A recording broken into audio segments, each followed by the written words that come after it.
As the geopolitical landscape of the Middle East undergoes a seismic shift, the world watches with bated breath while the military infrastructure of the Islamic Republic of Iran continues to crumble under the relentless pressure of international intervention.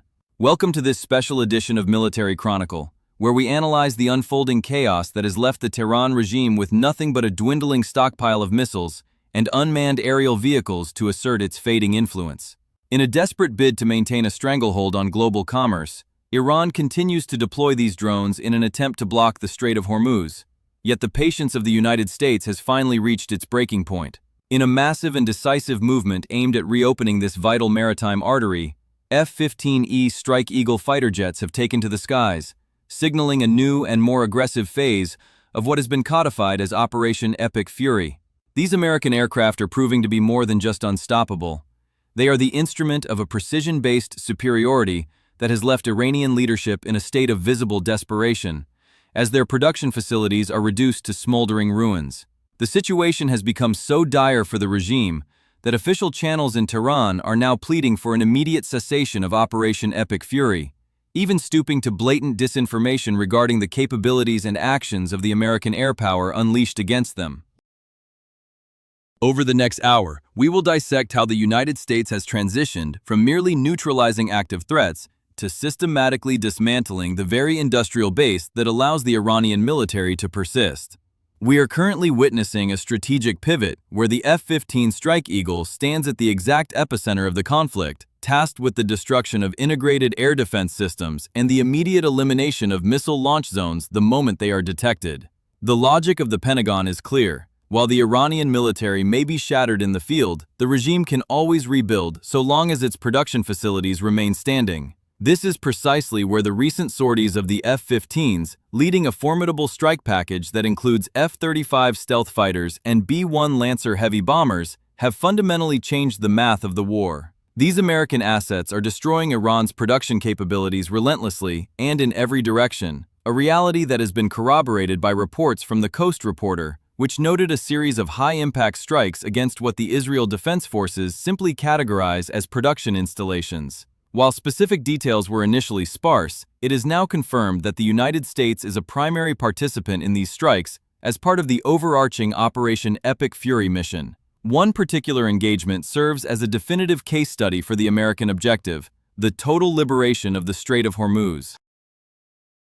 Even as command and control centers burn and warehouses are consumed by fire, the United States has focused its crosshairs directly on the production of the Shahed series of drones.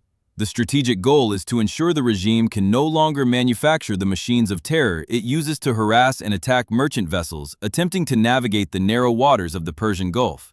The effectiveness of this strategy was vividly demonstrated on March 24, 2026, when news broke that American air power had completely leveled a drone engine production facility in the city of Qom. This specific factory was the heart of the operation for producing the turbojet engines and specialized aviation components required for Iran's most advanced Shahed variants, making it a critical node for the Islamic Revolutionary Guard Corps, the primary architect of the chaos in the strait. Militarny, a leading defense industry news outlet, recently published satellite imagery that paints a stark picture of the destruction. Photos taken as recently as March 6, 2026, showed the Qom facility as a fully operational and intact industrial complex. Today, those same coordinates show nothing but a massive, jagged crater in the earth, likely the result of a precision strike by an F-15 Strike Eagle. What we are observing is the United States eliminating the problem at its source, stripping Iran of its ability to respond even intermittently to the pressures of Operation Epic Fury. These drones represent more than just a nuisance to shipping. They are a weapon of regional instability, frequently launched against Gulf nations, particularly those maintaining strong diplomatic and military ties with Washington. The proliferation of these drones is driven by their incredibly low production costs, a factor highlighted by National Public Radio, which notes that Iran spends between $20,000 and $50,000 to construct a single Shahed drone, depending on the specific model. While F-15s and ground-based defense systems can intercept these drones after they are launched, the economic reality of such a defense is unsustainable.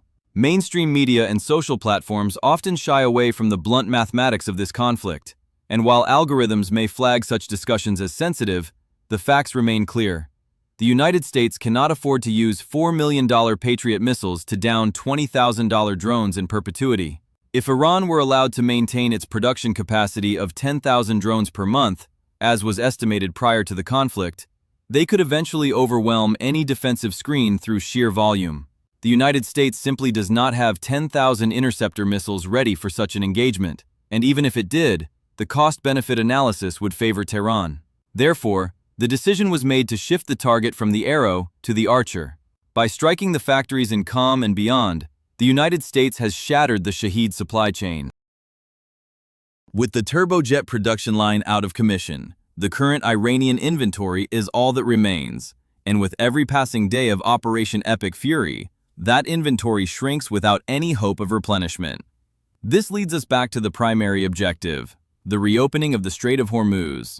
Since the commencement of the operation, Iran has responded by escalating attacks on civilian shipping, using not only drones, but also fast attack craft, essentially speedboats laden with explosives or heavy weaponry designed to breach the hulls of merchant ships. To date, at least 16 merchant vessels have been confirmed victims of these attacks, a number that is deeply concerning for global markets. The Strait of Hormuz is perhaps the most important maritime choke point on the planet, with approximately 20% of the world's total oil and liquefied natural gas passing through its waters every year. The Iranian blockade has already triggered a global energy crisis, evidenced by oil prices surging to $120 per barrel and remaining at those elevated levels since the conflict intensified. This is Iran's greatest trump card, and they are playing it by abandoning traditional naval blockade rules. They do not use massive warships to physically bar the way. Instead, they use a psychological and asymmetric campaign of occasional anti-ship missiles, fast boat swarms, and drone strikes to convince commercial captains that the risk of transit is simply too high. This strategy has been devastatingly effective, with reports indicating that as of March 16, 2026, more than 1,000 ships were prevented from entering the strait, with many still idling in nearby waters, waiting for a security guarantee that only the United States can provide. However, as noted by the Al Jazeera Center for Studies, the F-15 Strike Eagle is the perfect countermeasure for this specific threat. The aircraft is being repurposed to act as a permanent aerial shield over the strait, capable of intercepting cruise missiles, ballistic launches, and drone swarms while simultaneously hunting down fast attack boats and mine-laying vessels. The choice of the F-15 for this role is no accident. Despite not being a stealth platform like the F-35, the Strike Eagle is a tactical powerhouse, capable of operating in any weather condition. Its combination of Mach 2.5 speed, reaching up to 1,875 miles per hour, and a massive combat radius of 3,450 miles allows it to dominate a geographic area as small as the Strait of Hormuz, which is only 100 miles long and 24 miles wide at its narrowest point. A single F-15 can loiter over the waterway for hours, providing instantaneous response times to any detected threat. Its arsenal is equally impressive, carrying a mix of AIM-120AM, RAAMs for air-to-air engagements, Sidewinder missiles, and GBU-54 Joint Direct Attack munitions for precision ground and sea strikes. Furthermore, its internal M61A 120mm Vulcan cannon, with 940 rounds of ammunition, is more than sufficient to shred any Shahed drone that dares to enter the airspace. This dual-threat capability, striking deep into Iranian territory and then patrolling the coast, has fundamentally broken Iran's defensive strategy. Tehran's investment in sophisticated air defense networks has proven largely futile. The F-15s are flying almost at will over Iranian soil because the United States achieved total air superiority early in the campaign, a level of dominance that even high-ranking military officials found surprising. This has forced the Iranian military into a desperate and pathetic shoot-and-scoot strategy, as described by the national interest. Rather than a cohesive, layered defense, the regime is reduced to hiding mobile missile launchers in civilian or remote areas, popping out to fire a single, unguided shot in the general direction of American jets, and then fleeing in the hopes of surviving the inevitable counterstrike. While these isolated systems still pose a marginal threat, the sheer volume of American sorties, over 8,000 recorded in Iranian airspace as of March 21, 2026, shows that the defense is essentially non-existent. Admiral Brad Cooper, commander of U.S. Central Command, stated that Iran has been unable to stop a single major American objective since the start of the operation. This paved the way for the current phase, where the F-15s are dismantling the industrial heart of the country. However, amidst this military collapse, there appeared to be a brief window for a diplomatic resolution. On March 22, 2026, United States President Donald Trump issued a stern 48-hour ultimatum to the Tehran regime, demanding an immediate end to all hostilities in the Strait of Hormuz or face the systematic destruction of the nation's energy infrastructure. The F-15s are already poised to carry out this threat, and for a moment, it seemed the regime might blink. Following the expiration of the deadline, a message appeared on Truth Social from the president, written in his characteristic all-caps style, suggesting that high-level discussions had been taking place. The president noted that he had instructed the Department of Defense, which he referred to in the post as the Department of War, to postpone strikes on power plants and energy grids for a period of 5 days, contingent on the success of these ongoing negotiations. But the hope for a peaceful de-escalation was short-lived. In an act of profound desperation, Iran continued its provocations in the strait, and in a move that baffled international observers, began demanding transit fees of millions of dollars from merchant ships for safe passage. This was not the lifting of the blockade demanded by Washington, it was an attempt at extortion. Furthermore, Tehran issued hollow threats against regional powers, warning of retaliation if their energy sector was touched. The regime completely misread the American olive branch as a sign of weakness rather than a final warning. Admiral Cooper confirmed the American perspective on March 23, 2026, stating that the regime's actions are those of a cornered animal, noting that they have carried out over 300 deliberate attacks on civilian targets in just the last few weeks. This focus on civilian shipping and regional threats may be the final nail in the coffin for the current government, as reports from Iran International on March 24 suggest that a widespread internal uprising may be only weeks away. The Iranian economy, already crippled by years of sanctions and the current conflict, is in a state of freefall, and the domestic population has seen their military's vaunted strength exposed as a facade.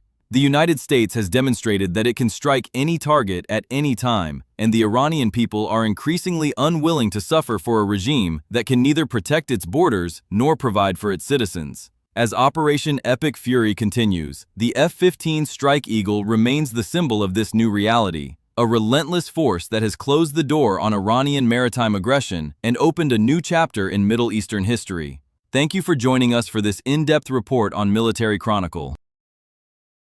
To stay informed on the latest developments in this rapidly evolving conflict, please subscribe to our channel and like this video. We have also enabled channel memberships, super chats, and other ways to support our independent journalism. Your contributions allow us to continue providing accurate, data-driven analysis from the front lines of global security. We will be here with you until the end of this operation, providing the truth that the algorithms often miss. Stay safe, and we will see you in the next update. Would you like me to generate a detailed technical comparison between the F-15E Strike Eagle's capabilities and the Iranian S-300?